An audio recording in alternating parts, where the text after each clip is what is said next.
Hi there, this is the January 2019 forecast for Aries Risings. So starting out, this year begins on a really strong note because Mars enters your first house right on January 1st. And when Mars enters our first house, we tend to get a burst of energy and drive. And I know for me, when Mars has entered my first house, suddenly I just want to do a bunch of physical activity and work out all the time. And I have so much energy to put forth into projects and things. So this could be a really awesome time to get a start on any plans you have for the new year.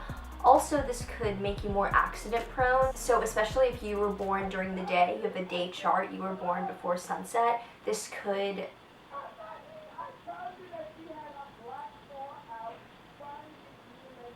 every time I try to film. Anyway, if you have a day chart, if you were born during the day, this may be slightly more problematic in the sense that you might just be more accident prone, more able to harm yourself physically through being careless and whatnot, so just keep in mind. And on the 5th, there is a new moon solar eclipse in your 10th house in Capricorn, and this is a really good time to set intentions for something you want to achieve in the next 6 months, the eclipse cycle, in terms of your career or public image, or something you want to come to fruition in the coming months in terms of your career. It's a good time to set goals and make a plan for what you want to achieve in that area. On the 6th, the very next day, Uranus goes direct in your first house in Aries. And Uranus moved into Taurus last year, but then it retrograded back into your sign. So now that it's moving forward, it will fully leave your sign. And when Uranus was retrograde in your first house, you may have been making a lot of internal changes psychologically that led to internal changes.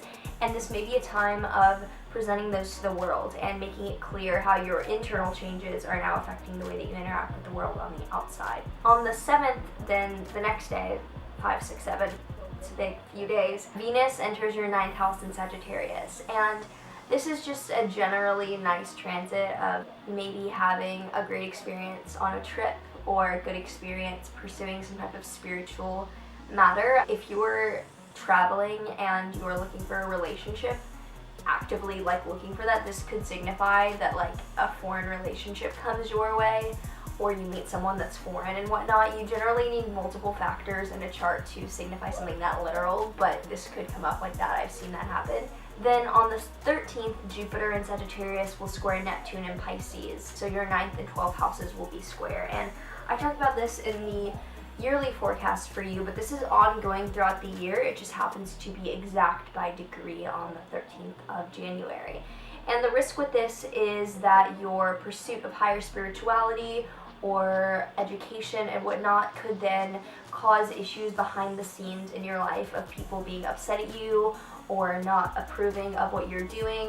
But what you could end up doing with this in a positive way is that you unlock psychological boundaries by exploring spirituality, by pursuing your higher aspirational goals. So keep that in mind going forward throughout the year. Later in the month, on the 20th, the sun will enter your 11th house when it moves into Aquarius. So the idea of plans with social groups or events in your community, larger collective structures that the 11th house represents, could become more of a focal point when the sun illuminates that part of your sky starting on the 20th. On the 21st, there's a full moon total lunar eclipse in your 5th house in Leo. And this could be a time of culmination of something happening in the past 6 months in your 5th house, which signifies romance and creativity and enjoyment in life.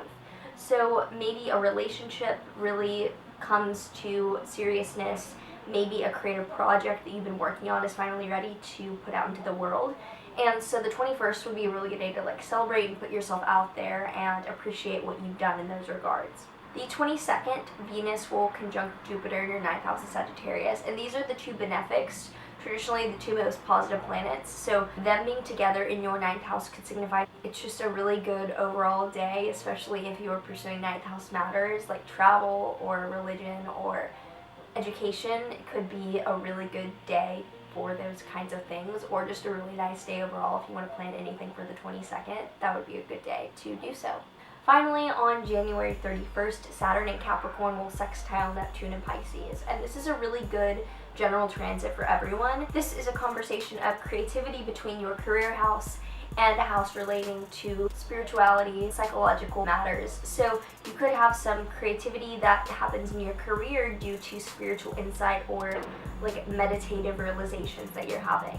This is a really beautiful month to come forward with making choices in the world that reflect all the internal changes you made recently. So I hope this was helpful. I have the 2019 forecast link below for your sign. I do private consultations at the link below. Like, subscribe, do all the things, and I will see you next time.